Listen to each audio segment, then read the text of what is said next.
누구에게나 자신을 위장하는 가면이 있습니다. 누구나 마스크를 쓰고 살아간다는 것입니다. 자신의 약점이나 못난 것을 감추고 좀 더 그럴듯하게 보이고 싶은 마음 때문이죠. 그래서 가지지 못했으면서도 가진 척하고, 착하지 않으면서도 착한 척하고, 힘들게 살면서도 행복하게 잘 사는 척하고, 심지어 교회 되면 믿음이 없지만 신앙이 좋은 척하면서 자신을 위장하며 살아가는 모습을 많이 봅니다. 이와 같이 이중적으로 무엇을 가장하며 살아가는 삶은 결코 본인에게 축복이 되지 못합니다.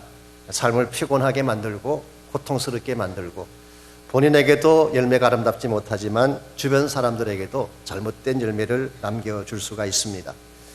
얼마 전에서 신문에 부모를 청부 살해한 여학생에 대한 스토리가 났습니다. 아마 여러분 가운데서도 보신 분이 있을 줄 압니다만은, 캐나다에 살고 있는 제니퍼 펜이라고 하는 베트남계 여학생에 대한 이야기입니다. 이 제니퍼의 부모님은 소위 말하는 흑성 부모였습니다. 4살 때부터 피아노를 가르치고 피겨 스케이팅을 가르쳤습니다. 그리고 매일 밤 10시까지 훈련을 시키고, 집에 돌아오게 되면 자정이 넘어까지 공부를 시키는 아주 극성 부모였습니다.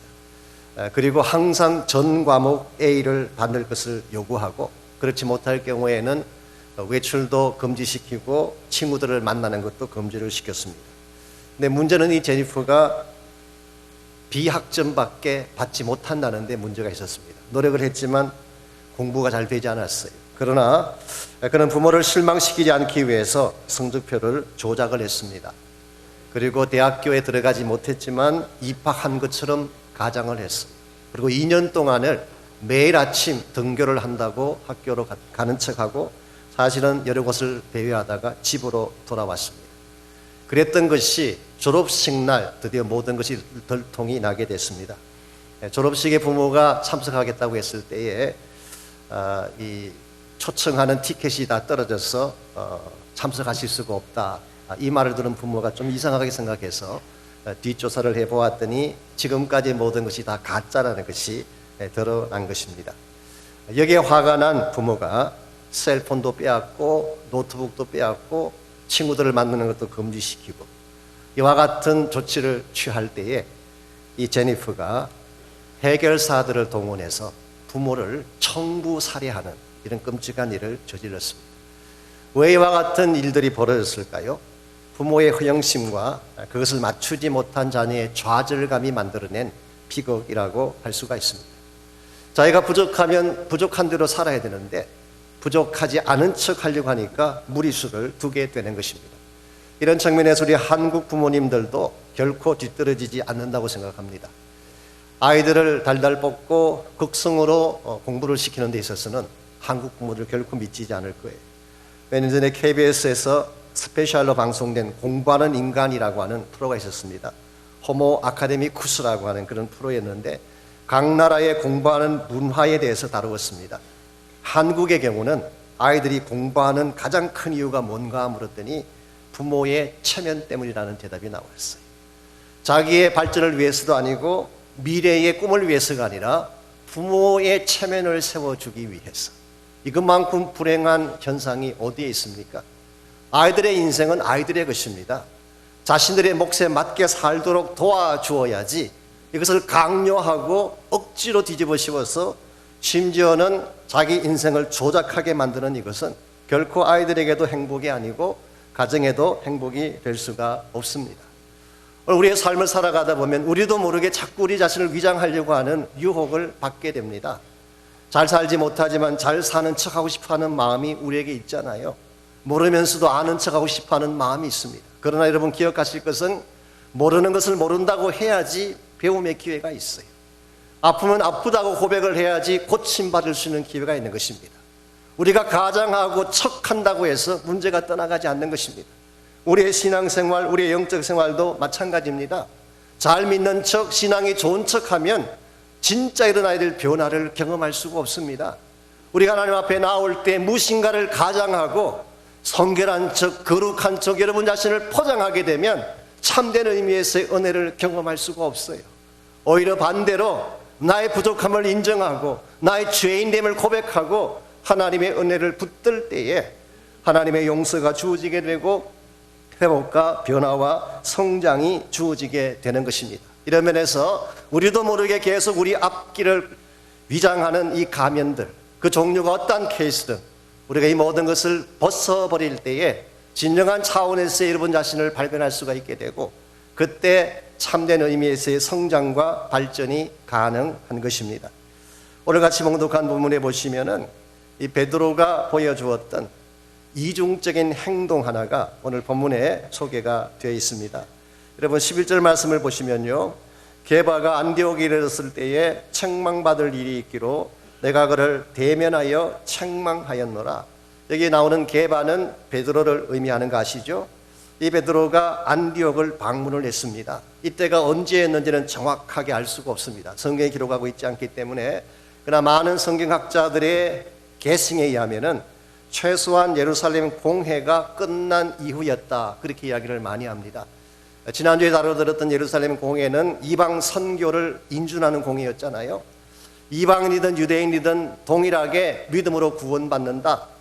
그러므로 복음 안에서는 이방인 유대인의 구별이 없고 동일한 하나님 나라의 백성 되었다는 것을 인준받았던 공회가 바로 예루살렘 공회였습니다. 그리고 오늘 본문 말씀이 일어난 이 사건의 시점은 예루살렘 공회가 끝이 나고 그리고 maybe 2차 선교 여행이 시작되기 직전인 것 같습니다. 사도행전 15장 35절에 보면 예루살렘 공회가 끝난 직후에 바울과 바나바가 안디옥으로 내려와서 수일을 머물면서 사람들을 말씀으로 가르치자는 기록이 나옵니다. 그러므로 아직 2차 선교여행을 떠나기 전에 바울과 바나바가 안디옥 교회에서 말씀 사역을 하고 있을 때 그때 베드로가 방문을 한 것입니다. 이와 같은 사실을 정리해 보면 베드로가 그 안디옥을 방문했을 시점에는 더 이상 이방인들이 문제가 되지 않는 시점이었습니다. 고로 이방인과 같이 만남을 갖고 교제를 하고 식사를 해도 아무런 이슈가 되지 않는 것입니다. 그랬는데 12절 말씀 보십시오. 야고보에게서 온 어떤 이들이 이르기 전에 게바가 이방인과 함께 먹다가 그들이 오매 그가 할례자들을 두려워하여 떠나 물러갔다, 그렇게 기록이 되어 있습니다.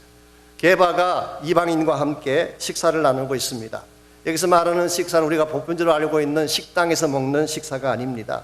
초대교회에서 성도들이 함께 떡을 떼며 나누는 아가페라고 불리는 만찬을 말하는 것입니다. 신약시대 초기 교회 때는 매주마다 성만찬 예식이 있었습니다. 그리고 성만찬 예식이 끝나면 성도들이 각자 집에서 가지고 온 식물들을 다 모아서 함께 식사를 나누는, 이것을 아가페라고 했어요. 윌리엄 바클레이는 이것을 common meal이라 그렇게 부르기도 했습니다. 함께 먹는 공동의 식사. 이것 때문에 문제가 되었던 것이 고린도 교회죠.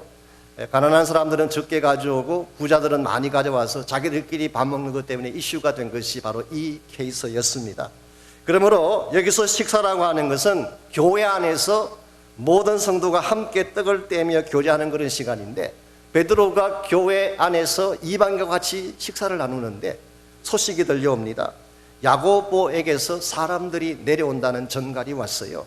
여기 야고보에서 왔다는 사람들은 예루살렘 교회에서 사람들이 왔다는 뜻입니다. 아마도 예루살렘 교회 성도들 가운데에 유대주의를 신봉하는 좀 극단적인 율법주의적 성향을 가진 사람들이 안디옥으로 내려온 것 같습니다.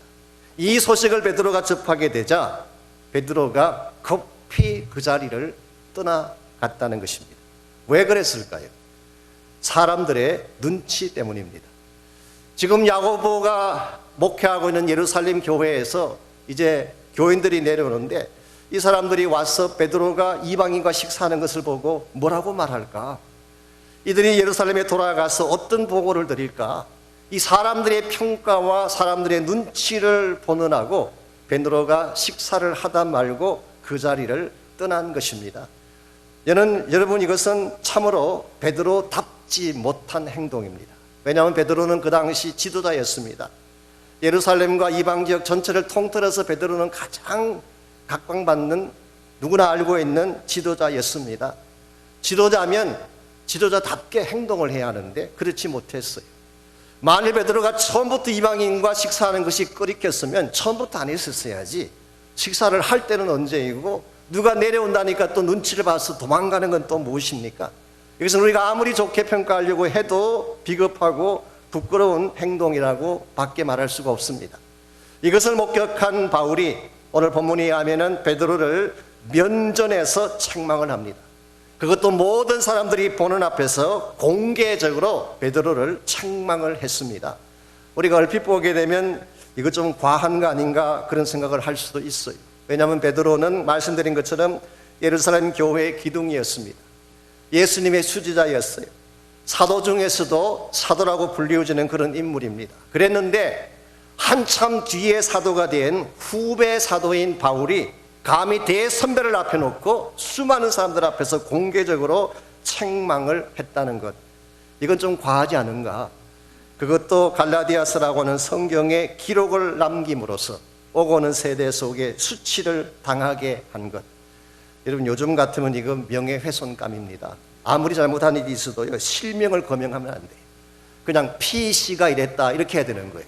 이 베드로라고 밝히면 이거 문제가 심각해질 수 있는 것입니다. 우리가 얼핏 보게 되면 좀 과한 것 같고 지나친 것 같은데 왜 바울이 이와 같은 액션을 취했는가? 두 가지 이유가 있습니다. 첫 번째 이유는 복음을 지키기 위해서입니다. 베드로의 행동은 단순히 밥 먹는 문제가 아니었습니다. 베드로의 이 행동 뒤에는 율법주의적 성향이 반영되고 있다고 하는 사실. 사도 바울이 다른 것은 다 용납할 수가 있고 지나갈 수가 있지만 이건 용납할 수가 없어요. 지난번에도 말씀을 드린 것처럼 복음에 대해서만은 양보하지 않는 것이 바울입니다. 1장에서 다뤄드린 것처럼 하늘에서 내려온 천사라고 할지라도 복음을 훼손하는 자가 있다면 저주를 받을지어다, 이렇게 단호한 입장을 취했던 바울이기 때문에 베드로를 공개적으로 책망을 한 것입니다. 두 번째 이유는 베드로의 이와 같은 행동이 다른 사람들에게 영향을 끼치기 때문입니다. 여러분들 교회 안에서 행하는 모든 일들은 전염성이 있어요. 영어로 contagious하다 그럽니다. 악한 일을 하면 그게 전염되어져 가요.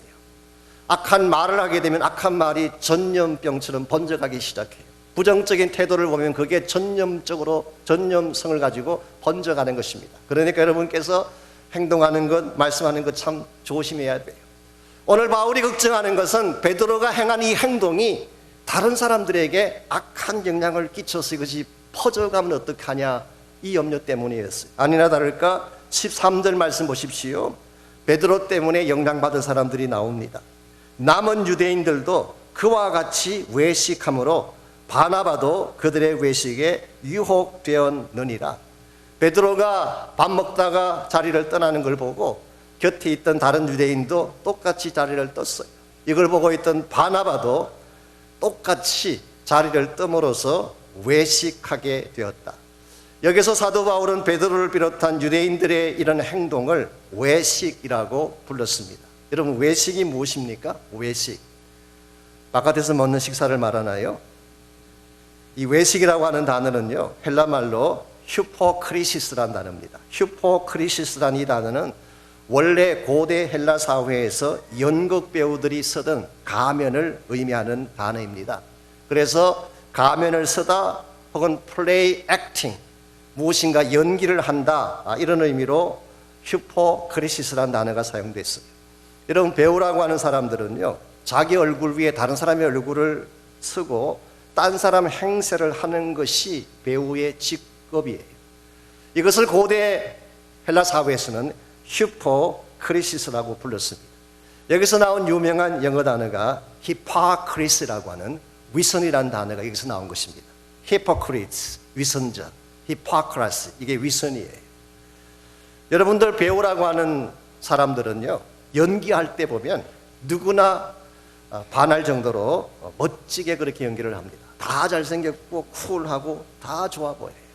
그런데 연기를 하던 배우가 화장을 벗고 무대 밑을 내려오면 전혀 딴 사람인 거 아세요?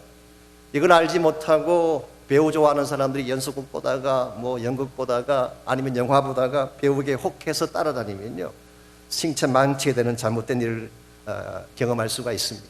얼마 전에 보니까 배용준이가 결혼한다고 해서 뭐 신문에 난리가 났던데요. 배용준이가 결혼하는데 일본에서 아줌마들이 그렇게 많이 오셨대요. 일본의 아줌마들이 배용준 결혼식에 왜 왔을까요?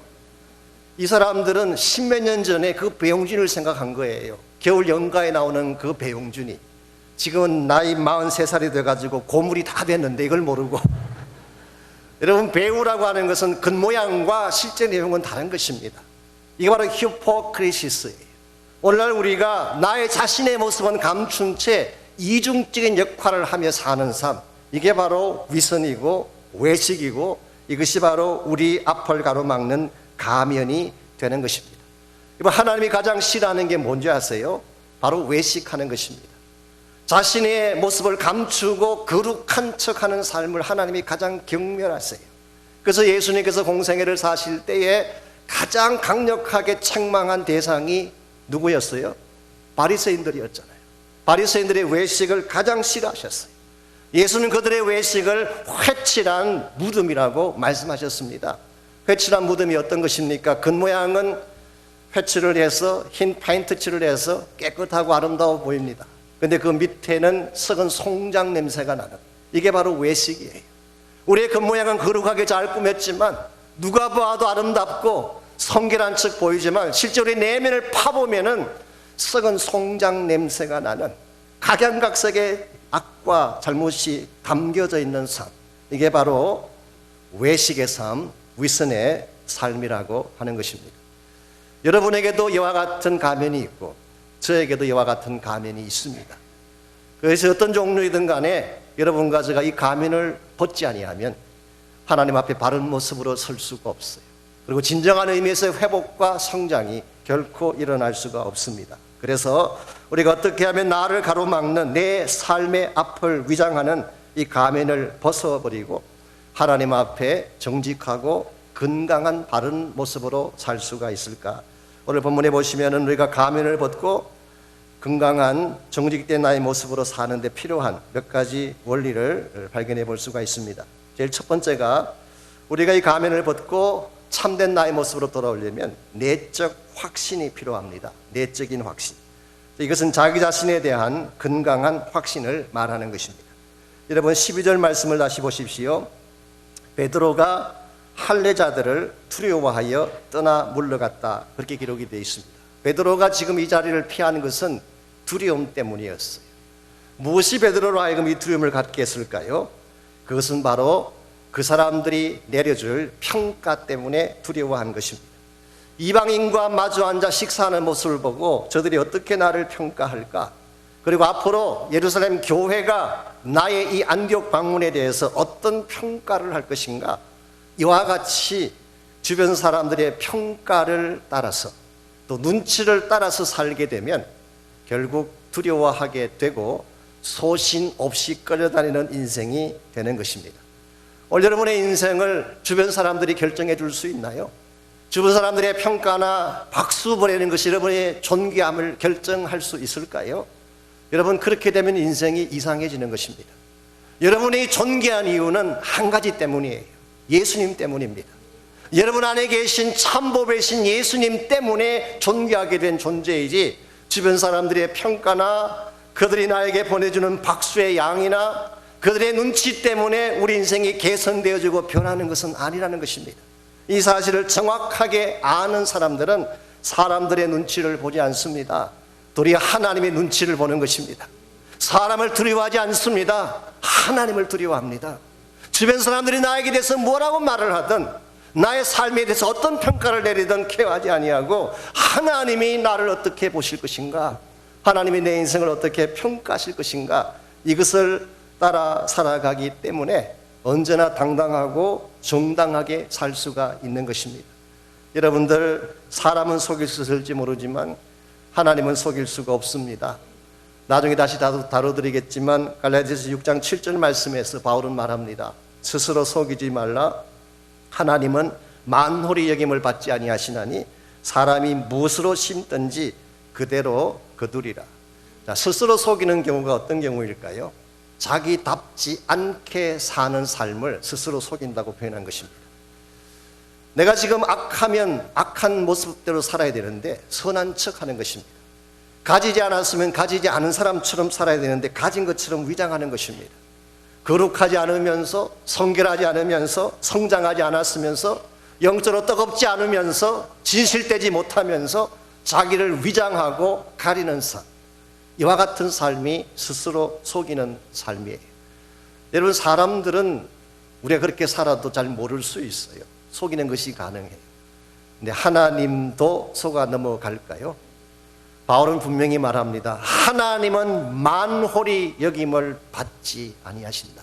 이 말의 뜻이 무슨 뜻이에요? God is not to be mocked by us. 우리 때문에 하나님은 결코 조롱받지 않는다. 마킹 받지 아니한다. 업신여김 받지 아니한다. 그러므로 여러분들, 인간은 속일 수 있을지 모르지만 하나님은 속일 수 없어요. 그러므로 오히려 하나님 앞에 나아갈 때에 여러분의 있는 모습 그대로 가지고 나갈 때에 하나님의 은혜를 받을 수가 있게 되고 하나님의 변화시켜 주시는 축복을 누릴 수가 있게 되는 것입니다. 사실 우리가 인생을 살아가는데 남의 눈을 전혀 의식 안 할 수는 없어요. 그리고 옷 입는 것도 그렇고 뭐 화장하시는 것도 그렇고 사실 사람의 눈을 의식하기 때문에 하는 거 아니겠어요? 머리에 훅가시 넣고 뭐 브랜드네임 옷 입고 하는 거 다 누군가를 의식하기 때문에 하는 거 아닙니까? 그거 전혀 없이 어떻게 살 수가 있겠어요? 우리 형제님들은 가끔 차 타고 가다가 뻥짝 널듣다가 자매님이 타면 크래시로 바꾸고 뭐 이런 것들 안 해보셨는지 모르지만 이거 다 멋지게 보이고 싶은, 고상하게 보이고 싶은 마음 때문이죠. 이것 자체를 우리가 무조건 나쁘다고 말할 수는 없습니다. 그러나 언제까지 다른 사람 때문에 살아야 하는가라는 것입니다. 여러분, 이것을 벗어나지 아니하면 진정한 차원에서의 평안을 누릴 수가 없어요. 항상 쫓기게 되고 눈치 보게 되고 사람들이 나를 어떻게 평가할까, 이것 때문에 여러분의 인생을 살게 된다면 여러분은 결코 행복자로 살아갈 수가 없습니다. 오래전에 미국의 가수 중에 메리안 앤더슨이라고 하는 유명한 여자 가수가 있었습니다. 아시겠지만 흑인 가수신데 지금까지 미국에 나온 가수 중에 최상의 목소리를 가진 천상의 목소리, 하늘의 목소리를 가졌다고 평가되는 바로 그런 분이었습니다. 한 번은 기자분이 찾아가서 메리안 앤더슨에게 질문을 냈습니다. 당신이 지금까지 인생을 살아오면서 가장 위대했던 순간이 언제였느냐 질문을 했더니 이 앤더슨이 어떤 대답을 했을까요? 이 기자의 마음속엔 여러 가지 가능한 대답이 있었습니다. 왜냐하면 위대하다고 말할 수 있는 순간이 너무 많았기 때문에. 이 앤더슨은 토스카니니에게 금세기 최고의 목소리라고 하는 칭찬을 들은 적이 있습니다.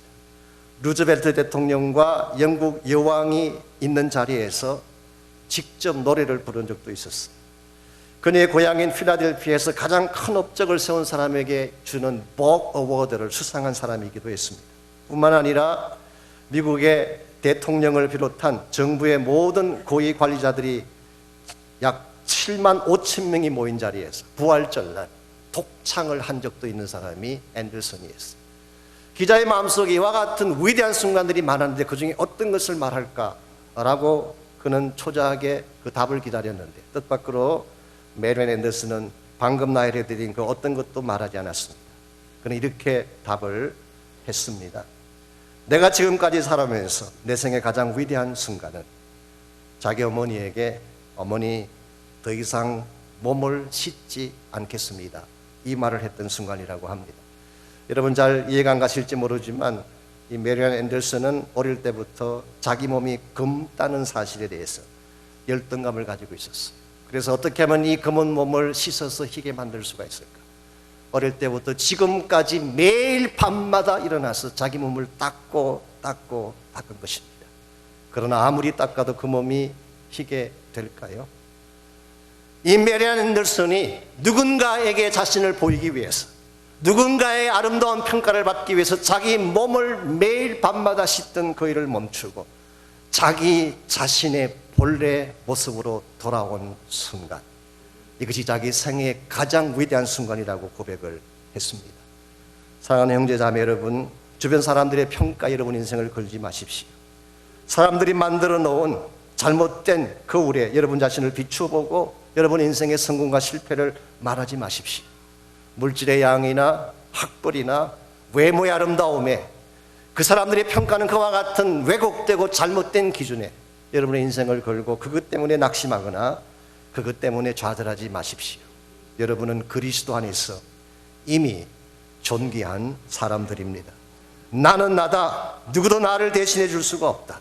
예수님 안에서 나의 true identity를 발견하고 그 안에서 하나님의 은혜를 누리고 행복을 누리며 살아갈 때 누구도 감히 여러분을 가로막을 수 없는 위대한 인생이 되는 것입니다. 그러므로 우리가 우리의 가면을 벗고 당당한 자신으로 돌아가려면 1차적으로 그리스도 안에서 내가 누구인지를 확인해야 합니다. 두 번째로 우리 삶의 바른 잣대가 필요합니다. 삶의 바른 잣대. 이것이 없으면 우리는 결국 환경 따라 상황 따라 떠내려가는 것입니다. 14절 말씀을 보시면 베드로가 위선의 가면을 썼던 두 번째 이유가 14절에 기록이 되어 있습니다. 그러므로 나는 그들이 복음의 진리를 따라 바르게 행하지 아니함을 보고 모든 자 앞에서 게바에게 이르되 내가 유대인으로서 이방인을 따르고 유대인답게 살지 아니하면서 어찌하여 억지로 이방인을 유대인답게 살게 하려느냐 하였노라. 여기서 베드로가 왜 이런 행동을 하게 됐나, 또 왜 유대인들 혹은 바나바가 이런 행동을 하게 됐나, 한마디로 요약하면 복음의 진리를 따라 행하지 않았기 때문에, 이 복음의 진리라고 하는 절대적 삶의 기준이 없었기 때문에 유대인이면서 이방인 같이 행하고 또 이방인에게 유대인들하고 강요도 하고, 이것은 어떤 프린시플에 근거한 태도가 아니었다는 것입니다. 오늘 여러분과 제가 이 혼미한 세상 가운데서 흔들리지 않고 바르게 살아가려면 여러분 삶을 가이드할 수 있는 절대적이면서도 정확한 삶의 기준이 있어야 돼요. 바로 그 기준이 복음입니다. 복음의 진리예요. 하나님께서 예수님을 통해 주신 진리의 말씀, 이것이 바로 여러분 인생을 규정하고 디파인 해주는 잣대가 되는 것입니다. 이것이 분명하게 되면 여론이 어떻게 흘러가든 상황이 어떻게 흘러가든 그것 때문에 떠내려가지 않고 하나님이 기뻐하시는 바른 방향으로 살아갈 수가 있는 것입니다. 아시는 대로 오늘 이 시대가 참 혼미하다 보니까 정의도 있고 법도 있긴 한데 진정한 의미에서의 어떤 삶의 기준이 없어요.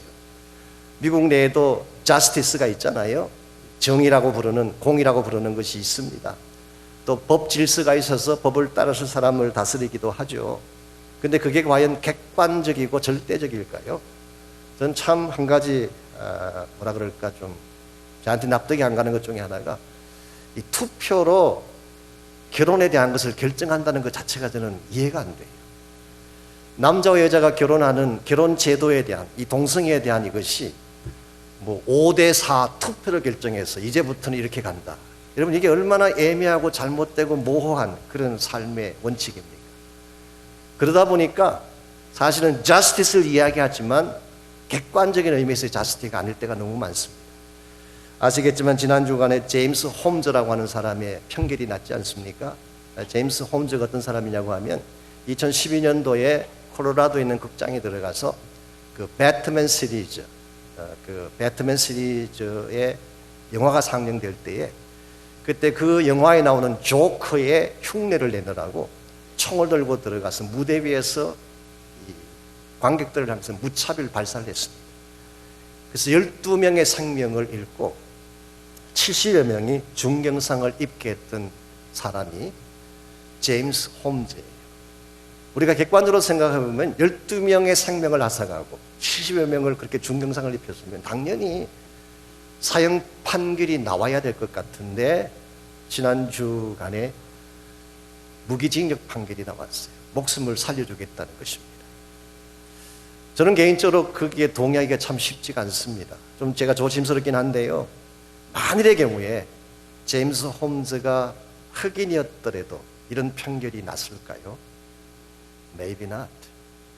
오늘 세상 사람들은 자기들 나름대로 진리를 이야기하고 정의를 이야기하지만 그 잣대가 삐뚤어질 때가 많습니다. 그러므로 여러분과 저가 정말 그리스도인답게 바르게 살아가려면 세상의 잣대가 아니라 진리의 잣대를 붙잡아야 돼요. 말씀의 잣대를 붙잡아야 돼요. 세상이 어떻게 흘러갈지라도 그게 떠내려가지 아니하고 예수 그리스도의 말씀의 진리가 가르치는 바를 따라서 바른 원칙을 정하고 그 원칙을 따라 살아갈 때에 여러분 자신을 잃어버리지 않고 정당하게 바르게 살게 되는 것입니다. 마지막으로 세 번째로 우리가 정말 가면을 벗고 정당한 나의 모습으로 돌아오려면 정직한 믿음이 필요합니다. 정직한 믿음을 가지고 주님께로 나아갈 때에 우리는 비로소 회복이 주어지게 되는 것입니다. 여러분과 제가 가면을 쓰고 살게 되면 첫째는 우리 자신이 불편합니다. 가면을 쓰고 살면 편하지가 않아요. 쫓기게 되고 항상 마음이 불안합니다. 그런데 나 자신도 불편하고 주변도 불편하지만 우리가 가면을 쓰고 살게 되면 무엇보다도 하나님과의 관계가 깨어집니다. 왜냐하면 하나님은 정직한 영을 원하시기 때문에. 우리가 하나님을 만나는데 무엇인가 가면을 쓰고 만나게 되면 그 관계가 성립될 수가 없어요. 그걸 깨뜨리고 다시 정직한 믿음으로 나가지 아니하면 진정한 차원의 회복을 결코 경험할 수가 없습니다. 구약 성경에 보면 다윗의 범죄가 나옵니다. 다윗이 우리의 아내 바세바를 범한 사건이 나오죠.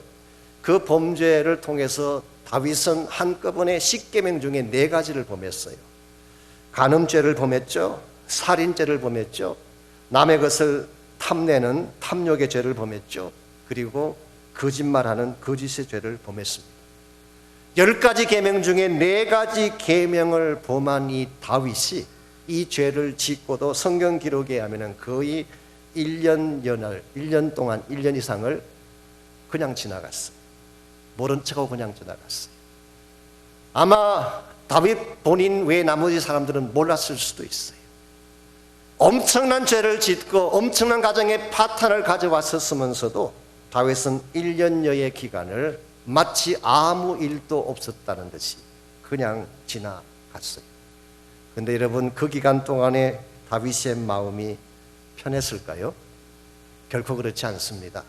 시편 32편 3절과 4절을 보게 되면 후일 다윗은 이렇게 고백을 했어요. 내가 토설치 아니할 때에 종일 신음함으로 내 뼈가 쇠하였나이다.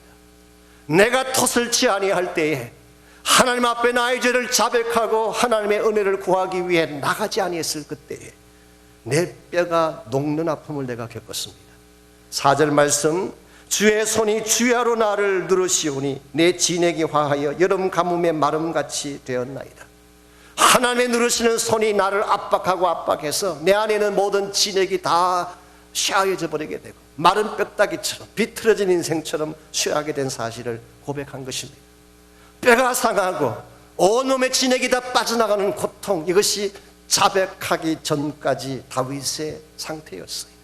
그랬던 다윗이 나단 선지자의 지적을 받고 하나님 앞에 자신의 죄를 자백한 후에 시편 51편 말씀 보시면 그런 이런 고백을 적고 있습니다. 하나님이여 내 속에 정한 마음을 창조하시고 내 안에 정직한 영을 새롭게 하옵소서. 나를 주 앞에서 쫓아내지 마시며 주의 성신을 내게서 거두지 마옵소서. 하나님 잘못했습니다. 죄를 지었습니다. 해서는 안 될 엄청난 잘못을 내가 하나님 앞에 범했습니다. 하나님, 다시 나의 죄를 용서해 주시고 내 안에 정한 마음을 창조하시고 정직한 영을 새롭게 해주십시오.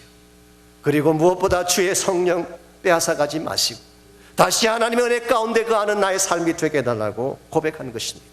이 순간 다윗이 살아났어요. 이 순간부터 하나님은 다윗을 회복시켜 주셨고 그리고 다시 하나님을 섬기는 하나님의 종이 된 것입니다. 오늘 여러분과 저에게 동일한 고백이 필요합니다. 우리 가운데 완벽한 사람이 있나요? 어느 누구 앞에 나를 보여도 부끄럽지 아니할 깨끗함을 가진 사람 혹시 있나요? 만일 그런 사람이 있다면 여러분 자신의 의를 자랑하며 살아도 괜찮을 것입니다. 그런데 우리 가운데 의로운 자는 아무도 없습니다.